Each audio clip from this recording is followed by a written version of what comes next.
بیان آنچ غسل را واجب کند گر تو خواهی که شرع آموزی باید جلد و دل سوزی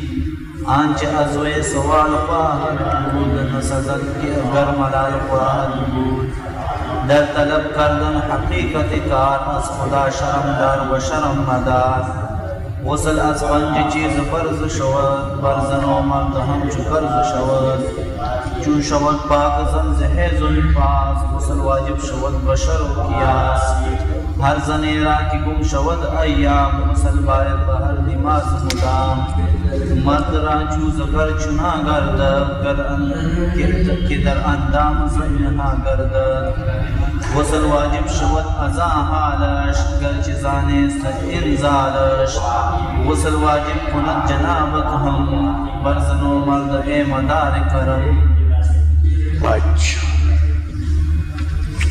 باب چہارم در بیان آنچه غسل را واجب کند. چوتھا باب در بیان آنچه ان چیزوں کے بیان میں آنچه ان چیزوں کے بیان میں کہ غسل را واجب کند کہ غسل کو واجب کر دیتے ہیں، یعنی جن جن چیزوں کی وجہ سے غسل انسان کے اوپر واجب ہو جاتا ہے ان چیزوں کے بیان. فرماتے گر تو خواہی کہ شرع آموزی گر تو خواہی اگر تو چاہتا ہے کہ شرع آموزی کہ شریعت کو سیکھ لے. آموزی آموختن سے ہے، آموختن بمانا سیکھنا. اگر تو چاہتا ہے کہ شریعت سیکھ لے یعنی شرعی احکام مسائل شرعیہ سیکھ لے بایدت جد و جہد و دل سوزی بایدت تو چاہیے تجھے، یہ تا ضمیر ہے ہاں خطاب والی، چاہیے تجھے کیا چاہیے جد و جہد کوشش کوشش جد کوشش جہد پوری کوشش. اور جب یہ جد و جہد کا لفظ چونکہ مقولہ کے طور پر محاورے کے طور پر یکجا استعمال ہوتا ہے، یکجا فلاں مسئلے کے لیے جد و جہد کرنا چاہیے یعنی پوری کوشش کرنی چاہیے. جد و جہد جہد کہتے ہیں طاقت لگانے کو، جہد جہاد اسی سے سمجھائیے طاقت لگانے کو. جد کہتے ہیں کوشش کو، تو کوشش اور طاقت لگانا یعنی پوری کوشش کرنا. وہ دل سوزی اور دل سوزی کرنی چاہیے تجھے. دل سوزی تو کہتے ہیں سوزش کہتے ہیں وہ جلانا، تو دل کو جلانا تو مقصود نہیں ہے، یعنی دل پر تکلیف برداشت کرنا. دل سوزی کا کیا مطلب ہے؟ ہاں دل پر تکلیف برداشت کرنا. بھائی اگر دین سیکھتے ہو شریعت سیکھتے ہو تو ایک تو آپ کو پوری کوشش کرنی پڑے گی طلب علم دین میں پوری کوشش، اور دوسری دل سوزی تکلیفات برداشت کرنی پڑے گی. کبھی کتاب نہیں ہے، کبھی بیمار ہے، کبھی استاد بیمار ہے، کبھی استاد نہیں ہے، کبھی روٹی نہیں ہے، کبھی بھوکا ہے، کبھی کپڑا نہیں ہے، کبھی کتاب نہیں ہے، کبھی یہ سب تکلیفات برداشت کرنی پڑے گی. دین سیکھتے ہو تو یہ کرنا پڑے گا. دین جو ہے یہ لقمہ منہ میں نہیں ملے گا، اس کے لیے جد و جہد کرنی پڑے گی، تکلیفات برداشت کرنی پڑے گی. اس لیے کہتے ہیں آنچ ازوے سوال خواہد بود، آنچ وہ چیزیں ازوے جن چیزوں کے متعلق سوال خواہد بود قیامت کے دن سوال ہوگا، پوچھا جائے، جن آنچے وہ چیزیں ازوے جن چیزوں کے متعلق جن چیزوں سے سوال خواہد بود سوال ہوگا قیامت میں، نسزت لائق شان نہیں ہے کہ ملال خواہد بود کہ اس سے تمہیں پریشانی سوال کرنے سے پوچھنے سے سیکھنے سے تجھے پریشانی لاحق ہو جائے، طلب کرنے سے آگے آ رہا پریشانی آ جائے، یہ لائق پریشان ملال دل کے اکتانے کو کہتے ہیں، ملال انسان کا دل اکتا جائے کسی کام سے، کہتے یار چھوڑ دو بس کر، تو بھئی یہ دین تو ایسی چیز ہے کہ اس کا تو قیامت میں تم سے سوال ہوگا، کہ جس چیز کے متعلق قیامت میں سوال ہوگا اس سے دل میں ملال نہیں آنا چاہیے، دل میں اکتاہٹ نہیں آنا چاہیے، چھوڑنا نہیں چاہیے، بلکہ آخر تک اس کو پہنچانا چاہیے۔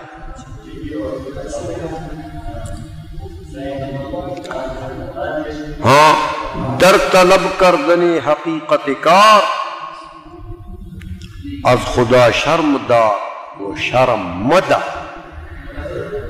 در طلب کردنی حقیقت کار،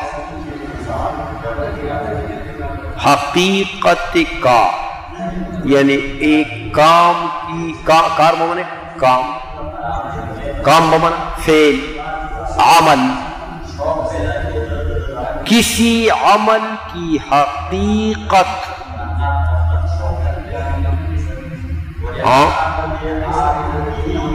کے طلب کر، کسی عمل کی حقیقت کو طلب کرنے، حقیقت کیا مطلب دیکھو، عمل کی حقیقت سے یہاں کیا مراد ہے، کسی عمل کا شرعی حکم، عمل کی حقیقت سے یہ تو مطلب نہیں کہ یہ بلچہ استعمال کرنا ہے کہ اس میں کودالہ استعمال کرنا ہے، یہ چیزیں مراد نہیں ہے۔ عمل کی حقیقت کیا چیز ہے، عمل کا شرعی حکم، سمجھ آئیے، در طلب کردن حقیقت کار، کسی کام کے کسی عمل کے حقیقت کو طلب کرنے میں، یعنی اس کے حکم شرعی طلب کرنے میں، از خدا شرم دار، خدا سے تو حیا کرو، خدا سے تو حیا کرو، لیکن وہ شرم مدار، مخلوق سے حیا نہ کرو، اس کے طلب کرنے میں حکم شرعی، کسی کام کے کسی عمل کے حکم شرعی طلب کرنے میں خدا سے تو حیا کرو۔ دیکھو کہ یار طلب کروں گا تو خدا خوش ہوگا، نہیں طلب کروں گا اس کا حکم شرعی تو خدا ناراض ہوگا، جہالت سے خدا خوش ہوتا ہے، یہ حیا کرو، سمجھے، خدا سے یہ حیا کرو کہ نہ طلب کرو گے تو خدا ناراض ہوگا، لیکن وہ شرم مدار، مخلوق سے شرم نہ کھا، شرم نہ رکھ، سمجھائیے، مخلوق سے شرماؤ نہیں کہ تم کہتے یار میں مسئلہ پوچھوں گا تو لوگ ہنسیں گے، جاہل لوگ ہنسے تو ہنسے، اس کی کیا پرواہ، سمجھائیے، اس لیے مخلوق سے حیا کر کے سوال کو چھوڑ دینا یہ غلط ہے۔ عائشہ میں آگے بتاتے ہیں غسل از 5 چیز فرض شود، غسل جو ہے وہ 5 چیزوں کی وجہ سے فرض ہو جاتا ہے، 5 چیزوں کی وجہ سے، برزن و مرد ہم چو قرض شود، برزن عورت پر، مرد پر ہم چو قرض شود، فرض ایسا ہو جاتا ہے جیسے قرض ہوتا ہے، تو قرض جیسے واجب الادا ہے مخلوق کا، اسی طرح اللہ کا فرض بھی واجب الادا ہے۔ چون شود پاک زن سے حیض و نفاس، یہ شروع کر دیا وہ 5 چیزیں، ہاں، کہ جب شود ہو جائے، پاک مانے پاک، زن مانے عورت، جب عورت پاک ہو جائے کس سے؟ حیض و نفاس، حیض سے یا نفاس سے۔ آپ جانتے ہیں کہ حیض وہ 3 دن یا زیادہ سے زیادہ 10 دن مہینے میں عورت کا خون آتا ہے، اور نفاس وہ جو بچے کی پیدائش کے بعد خون آتا ہے، سمجھائیے۔ اس سے جب عورت پاک ہو جائے تو غسل واجب شود بشرع و قیاس، تو اس پر غسل واجب ہو گیا شریعت کے حکم سے بھی و قیاس اور عقل کے حکم سے بھی۔ ہاں، عقل بھی چاہتی ہے کہ اب اس کو غسل کرنا چاہیے، کیونکہ عقل کس کو پسند کرتی ہے؟ طہارت کو، بدبو، نجاست کو عقل پسند کرتی ہے، سمجھائیے۔ اس لیے عقل بھی چاہتی ہے کہ اس کو اب صفائی کرنی چاہیے، بدبو آتی ہے اس سے، مردار خبیث بو، تو اس کا ازالہ کرنا چاہیے۔ شریعت تو چاہتی ہے کہ غسل واجب ہو۔ ہاں، ہر زمیرہ کے گم شود ایام، کہتے ہیں ہر وہ عورت ہو جس کے گم ہو جائیں ایام حیض۔ دیکھو اس کو اب یاد نہ رہا، حیض تو اس کو آتا ہے لیکن یاد نہ رہا کہ بھائی مجھے مہینے میں حیض جو آتا تھا وہ 3 دن تھا کہ 4 دن تھا کہ 5 دن تھا، اور اب اس کے ساتھ استحاضہ شروع ہو گیا، وہ بیماری کا خون،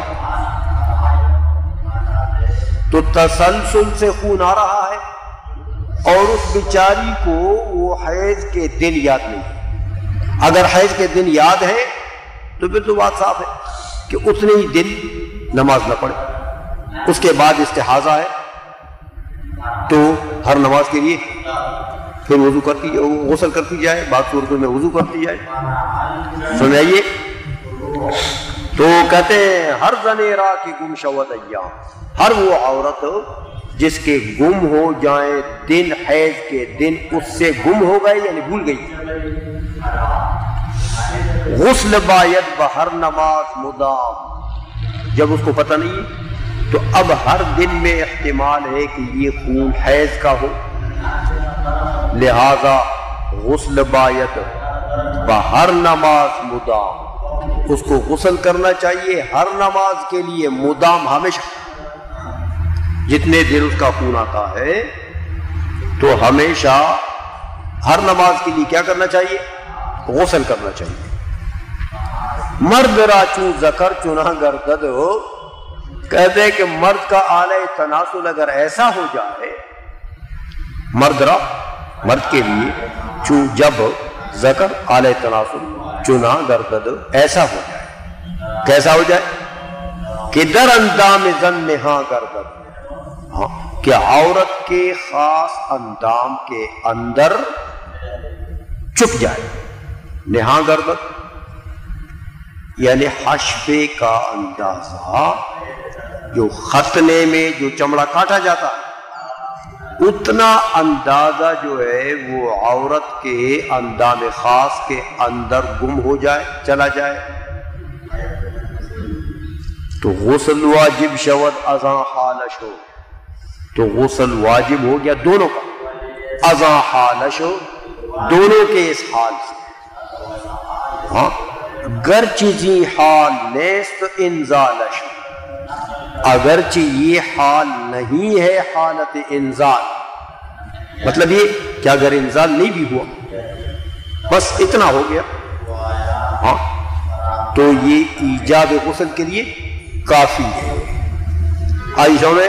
انزال ضروری نہیں ہے۔ غسل واجب کنت جنابت ہم، غسل جو ہے جنابت بھی غسل کو واجب کر دیتی ہے۔ جنب ہو جائے یعنی اس کا انزال ہو جائے،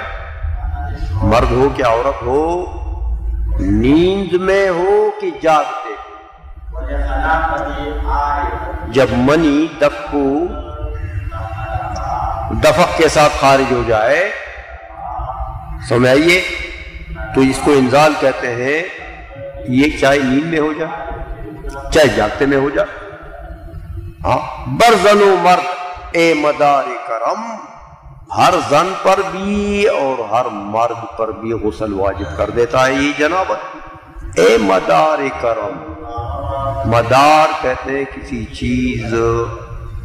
کے محور کو، مرکز کو، منبع کو، ایک کرم اور سخاوت کے منبع و مرکز۔ یعنی عالم تو بڑا سخی ہوتا ہے نا بھائی، ہر کسی کو مسئلے بتاتا ہے، اس لیے حضور نے بتایا کہ سب سے زیادہ سخی میرا رب ہے، اور میرے رب کے بعد زیادہ سخی میں ہوں۔ حضور نے دین بھی پھیلایا اور جو کچھ ہاتھ لگا دنیا وہ بھی دے دی، دنیا پر بھی سخاوت کی اور دین پر بھی سخاوت کی۔ مدار اے مدار کرم، اے مرکز اور منبع سخاوت۔ عالم بن جاتا ہے